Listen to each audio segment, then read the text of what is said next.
আসসালামু আলাইকুম বন্ধুরা। প্রধান উপদেষ্টা ডক্টর মোহাম্মদ ইউনুস ঘোষণা দিয়েছে যে পাসপোর্ট করতে গেলে আর পুলিশ ভেরিফিকেশন লাগবে না। তো আসলে এটা বাংলাদেশের মানুষের জন্য অত্যন্ত খুশির বিষয়।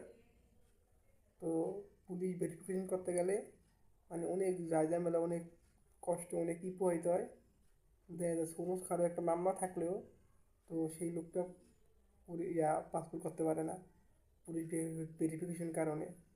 তো তা যদি ভেরিফিকেশন করতে হয় তাহলে আবার প্রচণ্ড পরিমাণ টাকা খরচ করতে হয়, হয়রানির শিকার হইতে হয়, মানে অনেক একটা ঝামেলা পড়তে হয়। তো ডাক্তার মোহাম্মদ ইউনূস যে একটা সিদ্ধান্ত নিছে, অত্যন্ত ভালো একটি সিদ্ধান্ত। এটি বাংলাদেশের মানুষের আজীবন মনে থাকবে। তো আশা করি এই সিদ্ধান্তই বাস্তবায়ন হবে আগামীতে, এবং পরবর্তী সরকার, যে নির্বাচিত সরকার আসবে, তার বেলায়ও এই সিস্টেমটি থাকবে। এই সিস্টেমটা থাকলে অত্যন্ত ভালো হবে। তো মানুষ অনেক সহজে বিদেশ করে যেতে পারবে, দেশের জন্যই ভালো হবে। তো বন্ধুদের ভিডিও ভালো লাগলে লাইক করবেন। আল্লাহ হাফিজ।